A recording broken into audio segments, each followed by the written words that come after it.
अस्सलाम वालेकुम, मेरा नाम है फ़रीहा ख़ान और आप देख रहे हैं इंग्लिश विद रोशनी। आज का जो एडिटोरियल है उसका टाइटल है Afghan dialogue.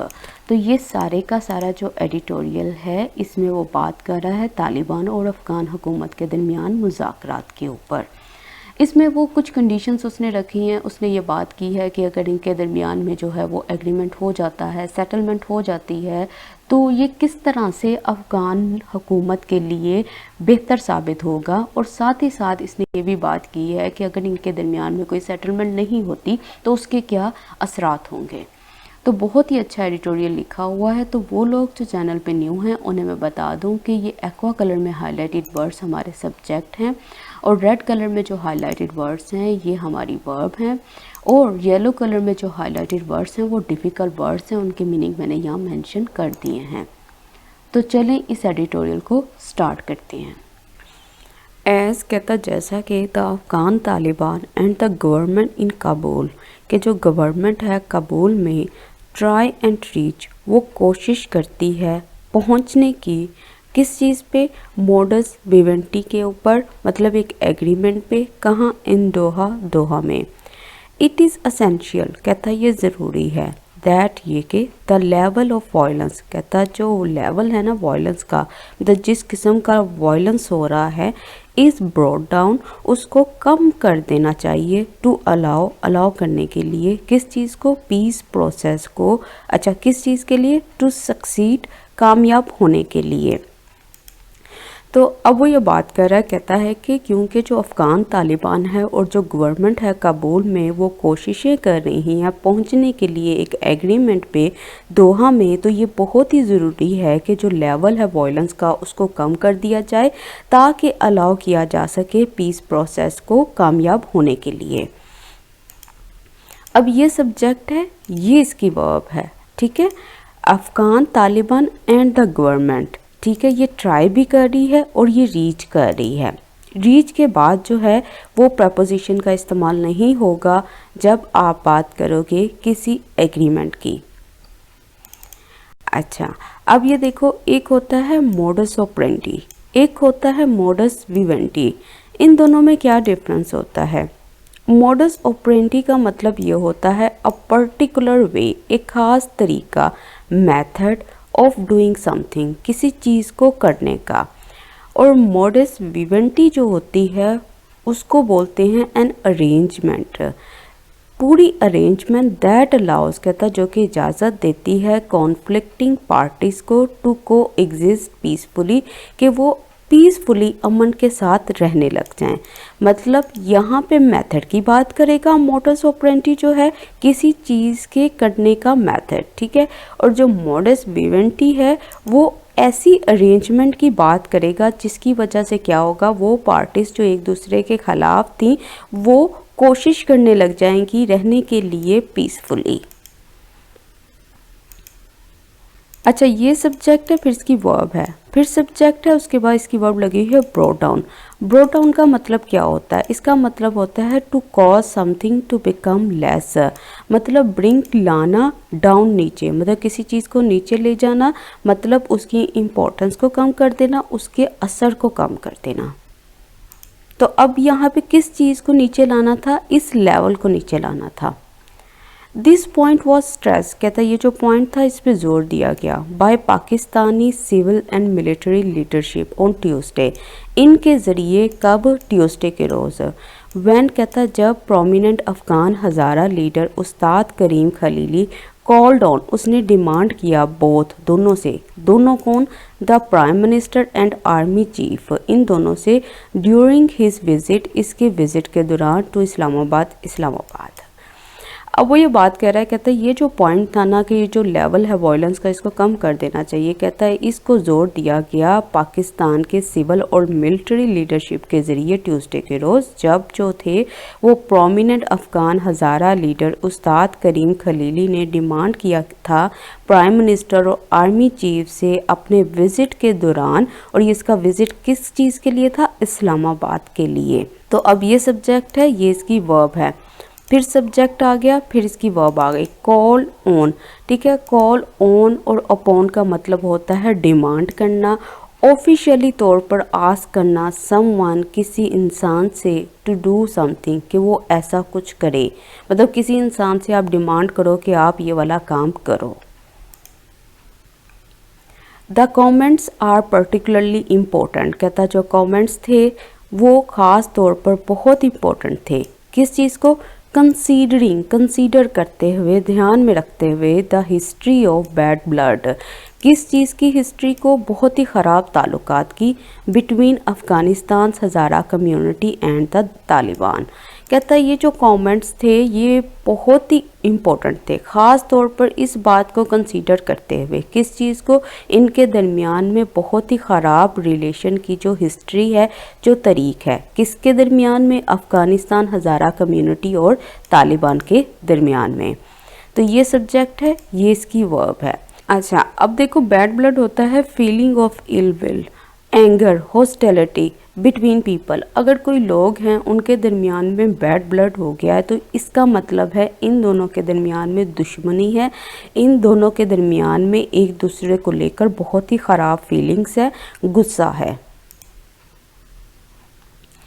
The letter were responsible, कहता है ये जो बाद वाले थे ना, ये दो का जिक्र किया ना, तो इसमें से ये जो बाद वाले हैं तालिबान, कहता है ये रिस्पॉन्सिबल थे किस चीज़ के लिए? 1998 मैस्कर के लिए, इस स्लॉटर के लिए, मर्डर के लिए ऑफ हंड्रेड्स, कहता बहुत सारों का, पॉसिबली कहता मुमकिन तौर पर thousands, of mostly Hazara victims, कहता ज़्यादातर जो थे हज़ारा विक्टम्स थे इन मज़ारी शरीफ में।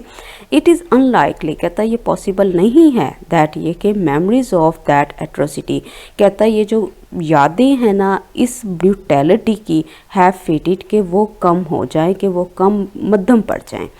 तो वो ये बात कर रहा है, कहता है ये लेटर था ना, ये तालिबान जो था वो रिस्पॉन्सिबल था 1998 के मर्डर पर। अच्छा, मर्डर किसका था? कहता ज़्यादातर जो हज़ारा विक्टम्स थे मज़ार शरीफ में इनका। कहता ये पॉसिबल नहीं है कि ये जो मेमोरीज़ हैं, जो यादें हैं ना इस ब्रूटैलिटी की, वो फेड हो जाएं, वो मद्धम हो जाएं। कहता ये तो पॉसिबल नहीं है। ठीक है, वैसे वो कह रहे हैं, कोशिश कर रहे हैं कि उनके दरमियान में जो है वो थोड़ा सा वो हार्मनी लेकर आए, लेकिन कहता कि इसका मतलब हरगिज़ नहीं है कि वो जो कर चुके हैं वो ये लोग भूल जाएंगे। तो ये सब्जेक्ट है, ये इसकी वर्ब है। ये जो लेटर है इसका मतलब है बाद वाला। मैस्कर का मतलब क्या होता है? इसका मतलब होता है स्लॉटर, मर्डर, ब्लड शेड, ठीक है, खून का बहाना। अच्छा, अब वो लोग जो ये बोलते हैं कि इनके साथ उर्दू मीनिंग लिख दो, तो देखो अगर तो आपने इंग्लिश सीखनी है ना तो सबसे पहले ये उर्दू डिक्शनरीज बंद करो। ठीक है, अगर आप उर्दू डिक्शनरी लेकर बैठोगे तो आप एक वर्ड को जब सीखोगे ना तो उसका एक मतलब सीखोगे। इंग्लिश ऐसे नहीं चलती, इंग्लिश में एक वर्ड के बहुत सारे मतलब होते हैं।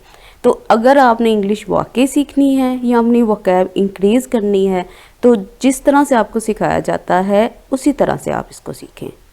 अच्छा, एट्रोसिटी क्या होता है? इसको बोलते हैं एक्ट ऑफ ब्रूटैलिटी। फेड होने का मतलब होता है मध्यम होना।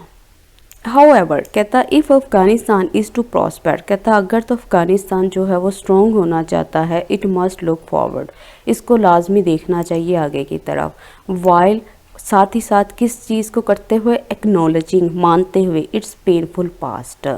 तो वो कह रहा है, कहता है कि अच्छा ये भी ठीक है, मतलब उसने बात की है ना कि हम ये चीज़ें मध्यम नहीं होंगे, तो लेकिन हाउ एवर लगा के वो कह रहा है कि ये भी ठीक है कि अफ़गानिस्तान को अगर स्ट्रॉन्गर होना है, अगर आगे बढ़ना है तो इसको लाजमी आगे की तरफ देखना चाहिए। कैसे?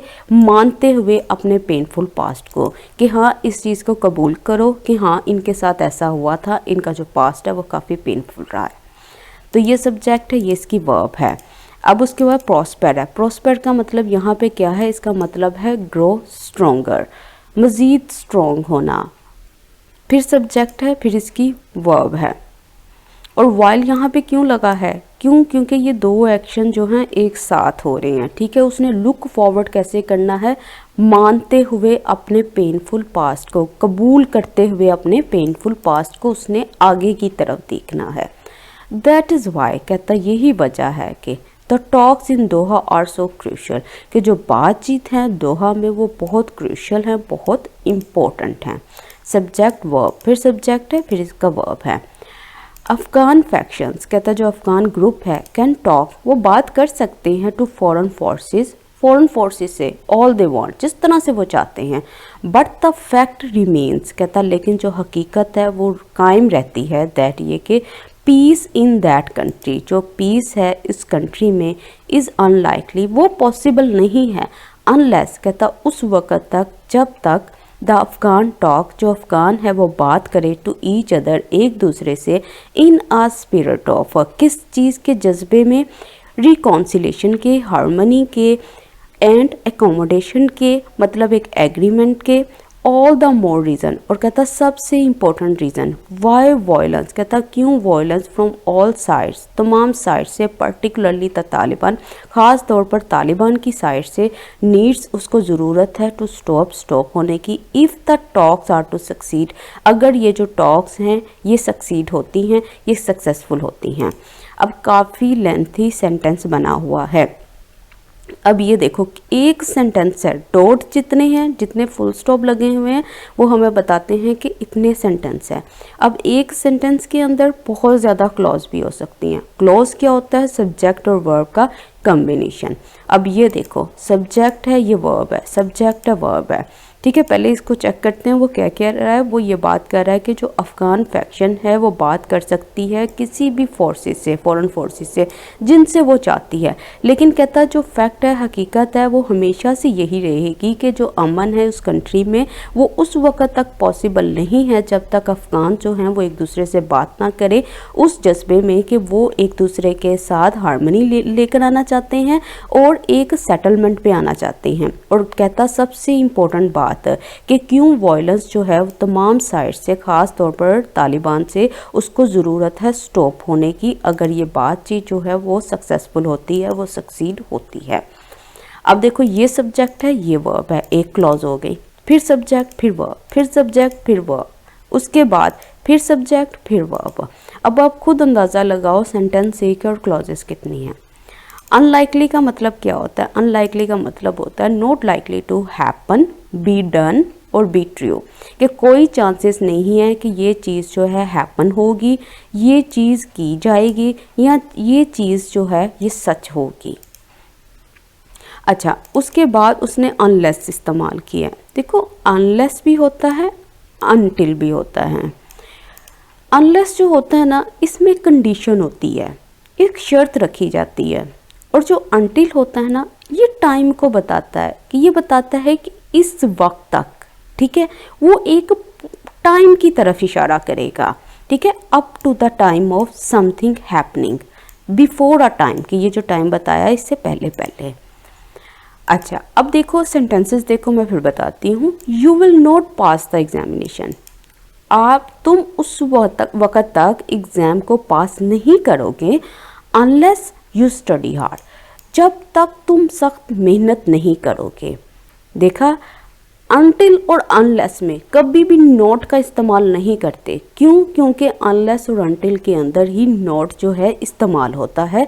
जैसे यहाँ पे अनलेस यू स्टडी हार्ड, जब तक तुम मेहनत नहीं करोगे, ठीक है। अब यहाँ पे इसने कंडीशन लगा दी है, you can not wear that dress, कहता है कि तुम ये वाला ड्रेस नहीं पहन सकती, अनलेस, कहता उस वक़्त तक यू वॉश इट, जब तक तुम इसको वॉश ना कर लो, ठीक है। वो कोई बच्चा है छोटा, तो उसकी मदर उसको बोल रही है कि तुम ये ड्रेस उस वक़्त तक नहीं पहन सकती जब तक तुम इसको वॉश ना कर लो, ठीक है।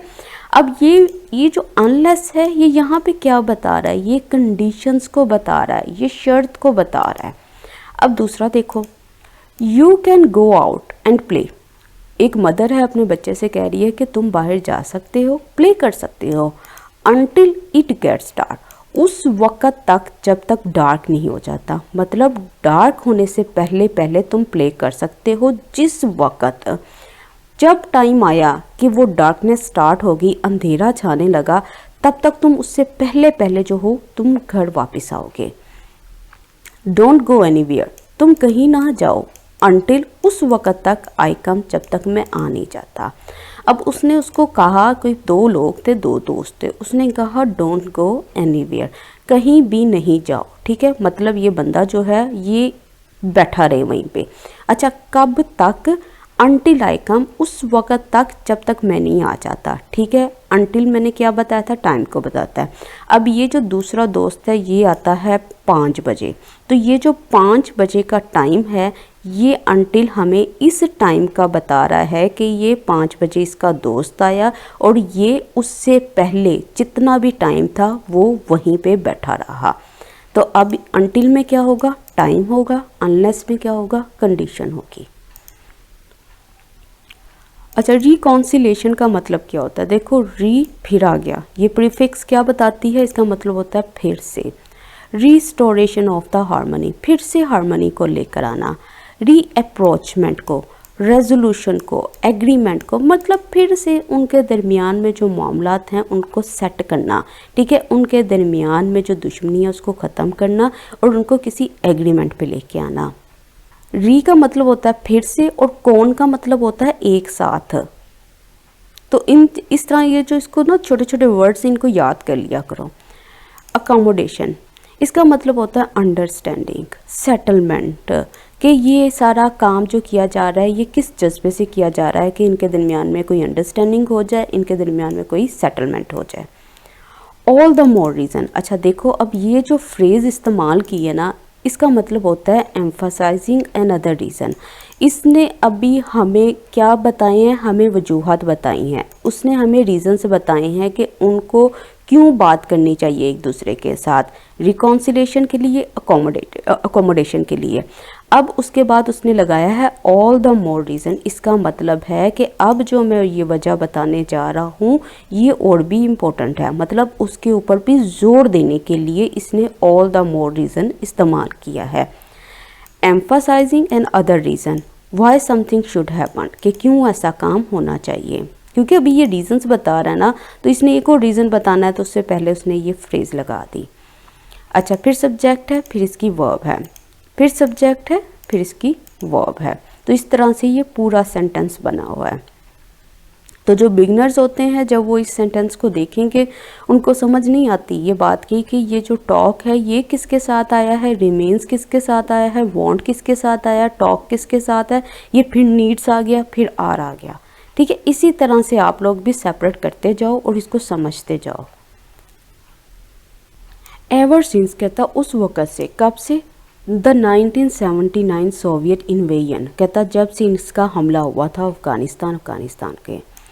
एंड इवन बिफोर, कहता इससे पहले, दैट ये कि द कंट्री हैज़ बीन, जो कंट्री है वो रही है in a constant state of conflict, कि उसके अंदर मुसलसल कॉन्फ्लिक्ट रहा है। कहता कब से, कहता जब से 1979 सोवियत इन्वेजन हुआ था, हमला हुआ था अफ़गानिस्तान का, कहता इवन के उससे पहले से ही ये जो कंट्री है ये एक मुसलसल कॉन्फ्लिक्ट में रही है। तो ये सब्जेक्ट, ये इसकी वर्ब। अच्छा, इन्वेजन का मतलब क्या होता है, इसका मतलब होता है इंट्रूजन इनटू, हमला करना, ट्रेसपास ऑन मतलब बेजा मुदाखलत करना।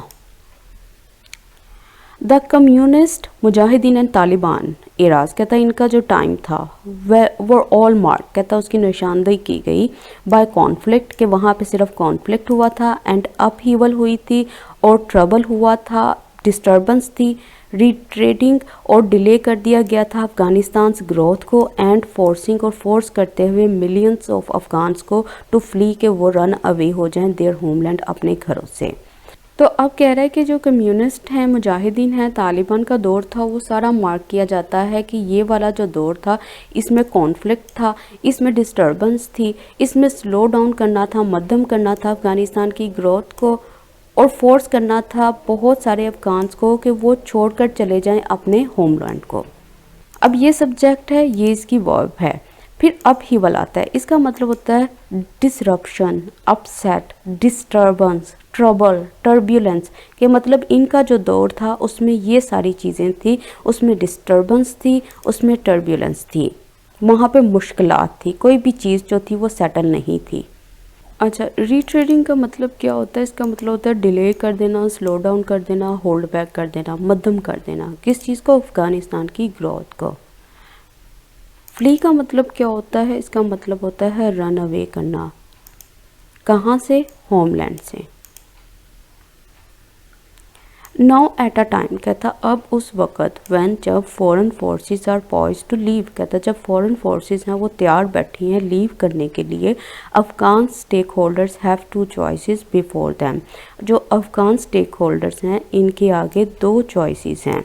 दे can take advantage of the situation, वो एडवांटेज ले सकते हैं, फ़ायदा उठा सकते हैं सूरत हाल का, एंड वर्कआउट, और काम कर सकते हैं, लेकर आ सकते हैं अब प्लान, एक मंसूबे को, टू शेयर करने के लिए पावर को, और हेल्प करने के लिए, इस्टेब्लिश करने के लिए एक डेमोक्रेटिक सिस्टम को, इन विच, कहता जिसमें the interest of all ethnicities and sectors, जिसमें जो भलाइयाँ हैं सारे एथनिसिटीज़ और सेक्टर्स की, एज वेल एज साथ ही साथ वुमेन की और मिनॉरिटीज़ की, आर प्रोटेक्टेड, कहता वो प्रोटेक्ट हैं, और दे कैन कंटिन्यू, यहाँ वो क्या कर सकते हैं, वो कंटिन्यू कर सकते हैं, टू बैटल, लड़ने के लिए, इट आउट, इसको, एंड प्रोलॉन्ग, और लंबा कर सकते हैं, द एंडलेस नाइटमेयर को, उस नाइटमेयर को, उस भयानक ख्वाब को जो कि एंडलेस है, जो कभी भी ख़त्म होने वाला नहीं है, of the Afghan people, Afghan लोगों का।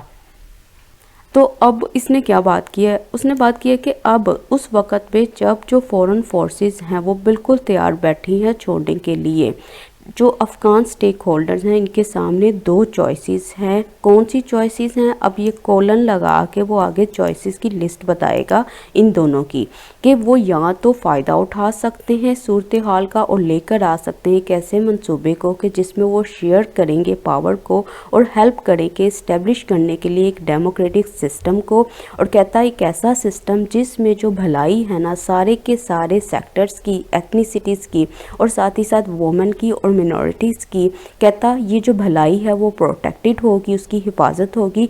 या क्या कर सकते हैं, जो सेकंड ऑप्शन है वो ये है कि वो कंटिन्यू कर सकते हैं लड़ना, बैटल करना, और लंबा कर सकते हैं उस नाइटमेयर को, उस भयानक ख्वाब को जो कि एंडलेस है, जो कि कभी भी ख़त्म होने वाला नहीं है।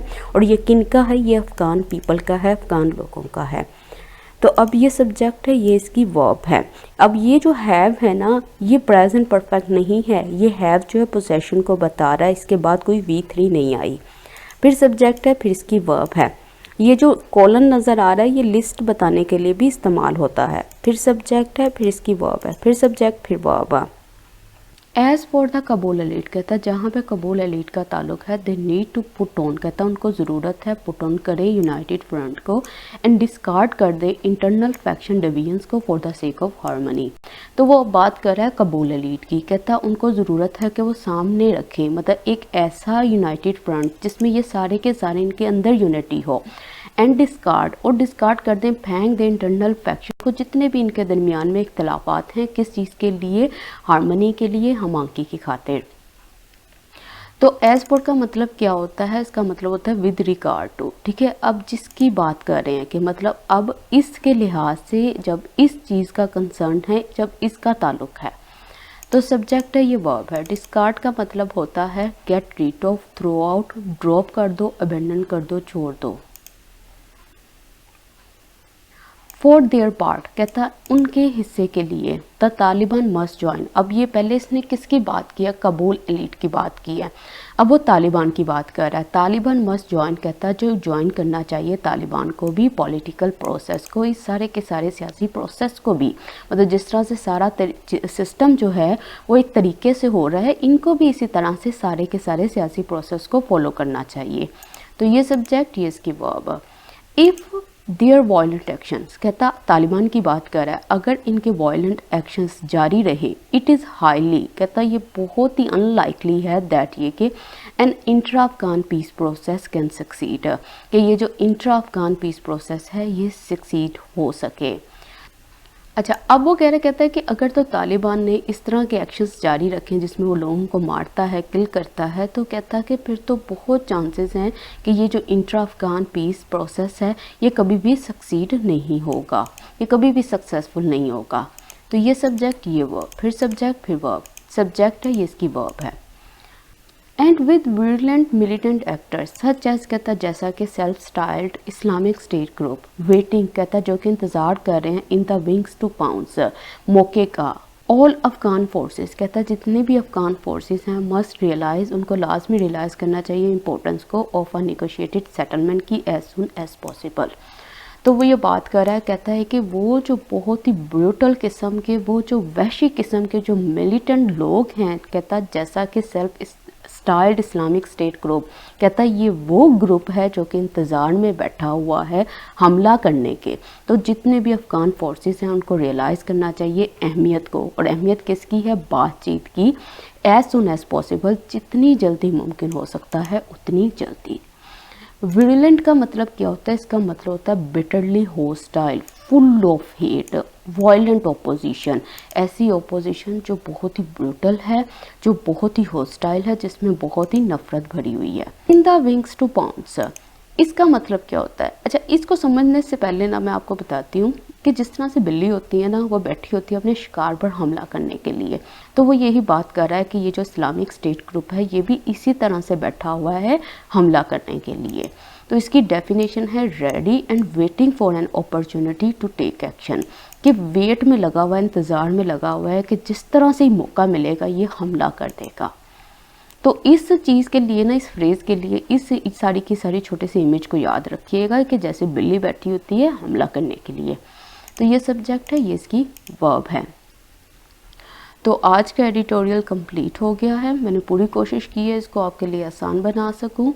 तो प्लीज़ इस वीडियो को लाइक कीजिएगा, इसको शेयर कीजिएगा और कमेंट सेक्शन में अपना फीडबैक देना मत भूलिएगा। इसके साथ ही मुझे इजाज़त दें। अल्लाह हाफिज़।